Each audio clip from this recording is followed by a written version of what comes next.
Hello my dear friend, मैं लेके आया हूँ 18th लोकसभा इलेक्शन के कुछ इम्पोर्टेंट फैक्ट जो आपके हर एग्ज़ाम में काम आए। ये कौन सी डेट से स्टार्ट हुई, कौन सी डेट तक चली, कितने चरणों में इलेक्शन हुए, कौन सबसे यंगस्टर लोकसभा कैंडिडेट रहे हैं और कितनी 543 सीटें थी हमारी, बहुमत के लिए कितनी सीटें चाहिए थी, कोई भी पार्टी पूर्ण बहुमत लेके नहीं आई इस बार। तो हम शुरू करते हैं पहले पॉइंट से। 18वीं लोकसभा चुनाव 7 चरणों में संपन्न हुआ था। ठीक है, 7 चरणों में संपन्न हुआ था 19 अप्रैल 2024 से लेके 1 जून 2024 तक। कब से चला ये विशेष ध्यान रखिए, 19 अप्रैल 2024 और 1 जून 2024, इन दोनों के बीच का गैप जो है 44 डेज़ का है। 19 अप्रैल 2024 से 1 जून 2024 तक संपादित हुए। उसके बाद अगर अपन देखें, इलेक्शन कमिश्नर कौन थे? श्री ज्ञानेश कुमार और एक डॉक्टर सुखविंदर सिंह संधू थे। हमारे इलेक्शन कमिश्नर कौन थे? एक थे श्री ज्ञानेश कुमार और दूसरे थे Sukhbir Singh Sandhu. Chief election commissioner जो थे हमारे कौन थे? Chief election commissioner of India Shri Rajiv Kumar रहे हैं चीफ इलेक्शन। और आगे अगर अपन चलते हैं, भारतीय चुनाव आयोग ECI, ई यानी इलेक्शन, सी कमीशन, आई इंडिया, है ना, भारतीय चुनाव आयोग ने हाल ही में संपन्न लोकसभा चुनाव में कुल मिला के 65.79% पुरुष मतदाता रहे। नहीं, ऐसा नहीं है, टोटल मिला के 65.79% वोटिंग हुई और उसके अंदर से पुरुष मतदाता जो है हमारे 68.80% रहे और महिला मतदाता जो है हमारे पास कितने रहे? 65.78, यानी जो कुल मतदाता थे 65.79, उससे महिला मतदाताओं की संख्या 0.01% कम रही और पुरुष मतदाता जो है 68.80% रहे। ECI ने कहा, ये ECI के द्वारा बताई गई इन्फॉर्मेशन है, लक्षद्वीप जो कि एक संसदीय सीट है, अब ये देखा जाता है कि पूरे इंडिया के अंदर इलेक्शन हुए उसके अंदर सबसे ज़्यादा वोटिंग परसेंटेज कहाँ रहा? तो हम देखते हैं लक्षद्वीप। ये जो लक्षद्वीप है ये बहुत ही इम्पोर्टेंट है, आप इसको देखिए कि लक्षद्वीप जो है उसके अंदर 84.16% वोटिंग। ठीक है, उसके बाद अगर अपन अगला चलते हैं तो सबसे कम पे जाते हैं, उससे पहले एक बार फिर देखते हैं कि हमारे सेकंड नंबर पे असम रहा। असम रहा जहाँ पे 81.56% मतदान हुए। ठीक है, पहला हमारा लक्षद्वीप है, दूसरा असम है। लक्षद्वीप के अंदर 84.16% वोटिंग हुई और लक्षद्वीप के अंदर लक्षद्वीप में 84.16% वोटिंग के साथ फर्स्ट नंबर, असम 81.56% के साथ सेकंड नंबर पे रहा। इसके बाद जो सबसे लोअर रहा कि भाई सबसे कम वोटिंग परसेंटेज कहाँ रहा, तो बिहार में रहा 56.19% और सेकंड उत्तर प्रदेश में रहा जो 56.92% रहा। तो आप जानते हो Lakshadweep, Assam first and second highest में रहे और लोएस्ट के अंदर देखें तो बिहार और यूपी रहे। ठीक है, अब उसके बाद आगे चलते हैं, नागालैंड में मतदान प्रतिशत में सबसे अधिक गिरावट आई है। अब मतदान परसेंट के अंदर सबसे ज़्यादा गिरावट किस में आई, ये भी एक इम्पोर्टेंट क्वेश्चन होता है किसी भी एग्जाम का। अगर आपसे पूछ लिया जाए तो आप बताएंगे नागालैंड में मतदान प्रतिशत में सबसे कम अधिक गिरावट आई जो 25.35% रहा, यानी टू 25.35%। और जबकि शिलोंग में सबसे अधिक वृद्धि हुई जो कितनी रही है, 8.33% वृद्धि रही है। अब आगे चलते हैं, गुजरात में पुरुष और महिला मतदाताओं के बीच सबसे अधिक अंतर था। अगर पुरुष मतदाता और महिला मतदाताओं के बीच में इलेक्शन के अंदर सबसे ज़्यादा जो डिफरेंस रहा है वो गुजरात जैसे स्टेट में रहा है। पुरुष मतदान 63.52% हुआ है, पुरुष मतदान जो है 63.52% हुआ है गुजरात में, और महिला मतदान 56.56%, 56.56% दर्ज किया गया, लगभग 7% का अंतर रहा। सवाल आ सकता है कि ऑल इंडिया लोकसभा इलेक्शन के अंदर विच स्टेट के अंदर, कौन से स्टेट के अंदर जो है महिला और पुरुषों के बीच का जो अंतराल रहा है वोटिंग का वो किस में ज़्यादा रहा है, तो आप बताएंगे गुजरात के अंदर, और लगभग 7% का रहा है। ठीक है, 63 और 56%। और फिर बाद में आते हैं, मेघालय में अन्य लिंग श्रेणी के लिए 100% मतदान दर्ज किया गया। मेघालय में जो अन्य लिंग होते हैं, अदर जेंडर होता है, male female transgender third gender जो होता है, के लिए 100% मतदान दर्ज किया गया मेघालय के अंदर। 2024 के लोकसभा चुनाव जो है 44 दिन तक चले, यानी 19 अप्रैल से लेके, हमने आपको क्या बताया था, 19 अप्रैल 2024 से लेके 1 जून 2024, 19 अप्रैल से 1 जून 2024, यानी ये हमारे 44 दिन रहे। और ये इतिहास बन चुका है। इन्हें 1952 के भारत के आम चुनावों के बाद से अब तक का सबसे बड़ा चुनाव घोषित किया गया है।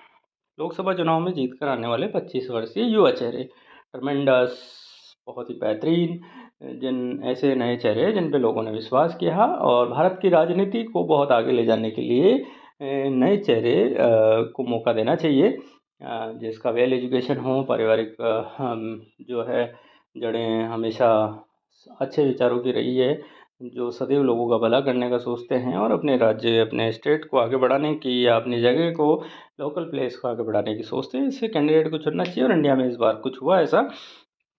जीत कर आने वाले 25 वर्षीय सबसे युवा चेहरों में बिहार के समस्तीपुर से रहे हैं। सबसे पहले कौन रहे हैं? सांभवी चौधरी रही है। बिहार के समस्तीपुर से सांभवी चौधरी रही है, जो लोक जनशक्ति पार्टी फाउंडर, जो है लोक जनशक्ति पार्टी के फाउंडर कौन थे? श्री रामविलास पासवान रहे हैं। और इनका जो लोक जनशक्ति पार्टी 28 नवंबर 2000 से इसका गठन हुआ था, लोक जनशक्ति पार्टी का। उसके बाद यूपी के कौशाम्बी पुष्पेंद्र सरोज, यूपी के कौशाम्बी लोकसभा क्षेत्र के पुष्पेंद्र सरोज हैं, जो सपा से हैं। उसके बाद अपन देखते हैं 25 वर्ष की आयु वाले राजस्थान के अंदर कौन है? हमारे संजना जाटव जी हैं, जो भरतपुर जिले से हैं और कांग्रेस पार्टी की हैं। और फिर यूपी से हैं, मछली शहर से प्रिया सरोज, जो समाजवादी पार्टी से हैं। उसके बाद यानी सपा, तो यानी यूपी और यूपी के अंदर दो जो जगह हैं, कौशाम्बी पुष्पेंद्र सरोज और प्रिया सरोज समाजवादी, ये दोनों सपा पार्टी के हैं। राजस्थान से कांग्रेस पार्टी आई है, जो संजना जाटव है। और बिहार से जो है लोक जनशक्ति पार्टी है रामविलास पासवान जी की। अब अगर इनमें देखा जाए तो कांग्रेस और सपा ने नए चेहरे उतारे हैं। इसको देख के लगता है अधिक वोट अंतर से जीतने वाले उम्मीदवारों की बात की जाए तो सबसे ज़्यादा वोट अंतर से जीतने वाले शंकर लालवानी जी हैं, जो इंदौर के हैं, एमपी मध्य प्रदेश के। और जहाँ तक आपको पता है, सभी जानते हो कि 100% सीटें एमपी के अंदर बीजेपी सरकार की आई हैं। तो वहाँ पे 12,26,751 मत प्राप्त हुए, जिसमें जो है 11,72,000 वोटों से शंकर लालवानी जी जीते हैं। फिर रकीबुल हुसैन हैं, जो धुबरी असम से रहे हैं, ये कांग्रेस के हैं, ये 10,12,000 वोटों से जीते हैं। फिर शिवराज सिंह चौहान, जो आपके पूर्व एमपी के सीएम थे, विदिशा से खड़े हुए थे मध्य प्रदेश से, और लगभग 8.25 यानी 8,21,000 वोटों से ये जीते। बीजेपी पार्टी से हैं, सब जानते हैं शिवराज सिंह चौहान, जाना पहचाना चेहरा है और जाना माना चेहरा है। फिर सी आर पाटिल साहब हैं, जो हमारे नवसारी गुजरात से हैं, बीजेपी से 7,73,000, यानी गुजरात के अंदर जो सी आर पाटिल साहब है, गुजरात से हमारे अमित शाह जी लीड कर रहे थे। और वहाँ पे गुजरात में सी आर पाटिल साहब 7,73,000 वोटों से जीते। और फिर वहीं अमित शाह, जो गांधीनगर गुजरात से खड़े हुए थे, जो गुजरात की मॉनिटरिंग देखी थी लोकसभा इलेक्शन में, 7,44,000 यानी सेकंड हाईएस्ट वोटर रहे विन के अंदर, गुजरात के अंदर। सी आर पाटिल और अमित शाह दो गुजरात से आ गए। शिवराज सिंह चौहान जो है हमारे कहाँ से आगे, बीजेपी, शिवराज सिंह चौहान विदिशा मध्य प्रदेश से आगे, रकीबुल हुसैन जो है धुबरी से आगे, और शंकर लालवानी फर्स्ट रहे। तो आप देखो, शंकर, रकीबुल, भगवान शंकर, फिर रकीबुल, हुसैन, हुसैन भी बड़ा, मुस्लिम्स के लिए हुसैन बहुत बड़ा नाम है। फिर शिवराज, फिर शिव का नाम आ गया। फिर सी आर पाटिल और अमित शाह जो है बड़े बड़े नाम हैं। उसके बाद अगर अपन आगे चलते हैं 18 लोकसभा में कम वोट अंतर से, जैसे हाईएस्ट वोट अंतर से जीतने वाले के अंदर आप शंकर लालवानी पे आ गए। फिर अपन सेकंड के अंदर मैंने आपको हुसैन का, रकीबुल हुसैन हो गया। फिर थर्ड नंबर पे हमारे पास शिवराज सिंह चौहान रहे, फिर सी आर पाटिल रहे, फिर अमित शाह रहे, है ना। उसके बाद कम वोटिंग अंतर से जीतने वाले लोकसभा कैंडिडेट के बारे में भी हमें जानना चाहिए। तो रविंद्र दत्ताराम वाइकर, रविंद्र दत्ताराम वाइकर का जो लोकसभा इलेक्शन की गिनती हुई होगी, यानी कैलकुलेशन हुई होगी, तो उस समय ये रहा होगा कि साला कौन जीतेगा, कौन जीतेगा। 48 वोट कितनी बार, तो ये एक वोट से आगे गए होंगे, कितनी बार एक वोट से पीछे हुए होंगे। जो डे नाइट मुकाबले होते हैं या मैच, क्रिकेट मैच होता है, उसके अंदर भी ऐसा देखा जाता है कि वो सुपर ओवर होता है, 1 रन से, मतलब गेम बहुत नज़दीक जाता है। तो मतलब शानदार, ज़बरदस्त, रोमांचक जो राजनीति रही होगी इलेक्शन कैलकुलेशन के समय, रविंद्र दत्ताराम वाइकर की रही, जो शिवसेना से थे और मुंबई उत्तर पश्चिम महाराष्ट्र से खड़े हुए, 48 सीटों से 48 वोटों से जीते हैं। फिर अडूर प्रकाश जी थे, जो कांग्रेस से अतिंगल केरल, अडूर प्रकाश अतिंगल केरल से खड़े हुए थे और 684 वोटों से ये जीते। 684 वोटों से जीते अडूर प्रकाश। फिर अगर आगे देखते हैं, रविंद्र नारायण बेहरा है। रविंद्र नारायण बेहरा बीजेपी है। पहले नंबर शिवसेना जो सबसे कम वोटों से जीतती है, वहाँ रविंद्र दत्ताराम वाइकर जी 48 वोटों से। कहाँ से थे ये? मुंबई से थे, है ना। रविंद्र दत्ताराम वाइकर, आपको देखना है मुंबई से। महाराष्ट्र वो स्टेट है, और मुंबई उत्तर पश्चिम महाराष्ट्र 48 सीटों से 48 वोटों से ये जीते। फिर अडूर प्रकाश जो है शिवसेना के बाद सेकंड कांग्रेस रही है। अडूर प्रकाश जी केरला के हैं, और ये तकरीबन 684 वोटों से जीते हैं। ये वोटिंग डिफरेंस तो आपसे में भी नहीं पूछा जाए, पर ये जब हो जाए, रविंद्र दत्ताराम जी और अडूर प्रकाश कांग्रेस, शिवसेना कांग्रेस, रविंद्र नारायण बेहरा जो है बीजेपी के थे, और जाजपुर उड़ीसा से 1587 वोटों से जीते। और फिर राव राजेंद्र सिंह बीजेपी अपने राजस्थान जयपुर ग्रामीण सीट से 1615 वोटों से जीते हैं। तो ये ऐसे सीटें रही है। उसके बाद भोजराज नाग थे जो बीजेपी कांकेर छत्तीसगढ़ से 1884 वोटों से जीते हैं। और मनीष तिवारी जो है हमारे कांग्रेस से चंडीगढ़ से 2504 सीटों से 2504 वोटों से जीते हैं। तो यानी ये हमारे वो सीटें रही है Rajasthan all India Lok Sabha election क्षेत्र की, जहाँ पे ये डिसाइड अंतिम क्षणों में डिसाइड हुआ होगा कि कौन जीतेगा कौन हारेगा। और सबसे रोमांचक हमारे रविंद्र दत्ताराम वाइकर जी जो मुंबई से हैं, महाराष्ट्र से, उत्तर पश्चिम महाराष्ट्र। और फिर राजस्थान से भी एक, जैसे अगर आप देखें, राव राजेंद्र जी जो है अजमेर जयपुर ग्रामीण से खड़े हुए थे। और अब आगे चलते हैं अपन, सर्वाधिक सीटें जीतने वाले 7 दल। देखिए, अपन जानते हैं कि इलेक्शन जो 543 सीटों पर हुआ था, इलेक्शन का जो इलेक्शन का रिजल्ट है वो 272 सीटें जिसके पास होगी उसकी सरकार बनने का था। रूल्स भी यही है कि जो 50% से ज़्यादा लेके आएगा वो जीतेगा। 272 सीटें। अब यहाँ कंडीशन क्या अप्लाई हुई कि 272 सीटें कोई भी सरकार नहीं लेके आई, कोई भी पार्टी लेके नहीं है। सरकार कब बनेगी? जब पार्टी कोई जीतेगी। तो हम देखते हैं कोई भी पार्टी 272 सीटें लेके नहीं आ पाई। तो उस कंडीशन के अंदर हमारी जो सरकारें हैं, मेन कांग्रेस और बीजेपी जो पार्टियां हैं, इन्होंने पहले ही अपने अपने गठबंधन बनाए। बीजेपी सरकार ने 30 प्लस पार्टियों के साथ गठबंधन कर रखे थे, और कांग्रेस ने भी 25 प्लस पार्टियों के साथ गठबंधन कर रखे थे। तो ये महागठबंधन दोनों ही पार्टियों ने लेके चल रही थी इस बार। तो बीजेपी 30 प्लस पार्टियों के सहयोग लेने से उनका जो ग्राफ है वो 292 पे पहुंचा।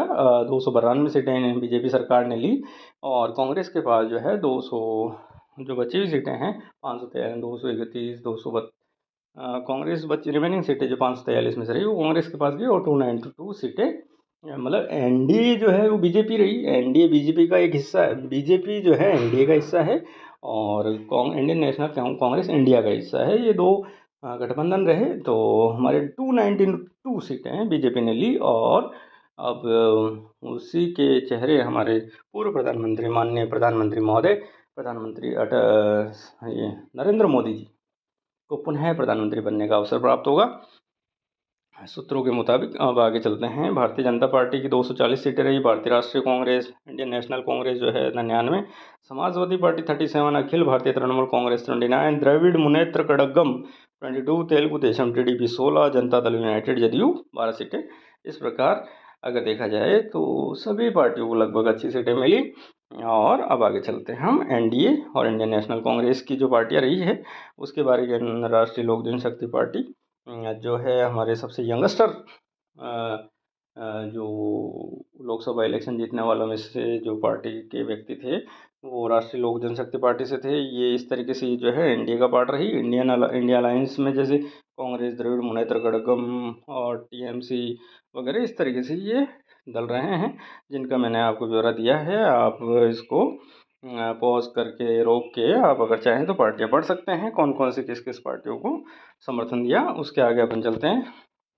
543 टोटल निर्वाचित सदस्य होते हैं लोकसभा के अंदर अभी है वर्तमान में। चुनाव द्वारा दायर की 543 निर्वाचित सदस्यों की चुनाव द्वारा दायर की जाती है।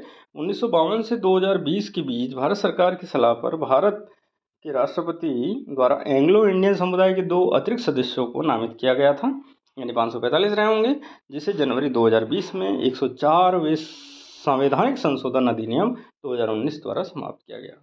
जनवरी 2020 के अंदर 104वां संविधान संशोधन हुआ, अधिनियम 2019 द्वारा समाप्त किया गया था।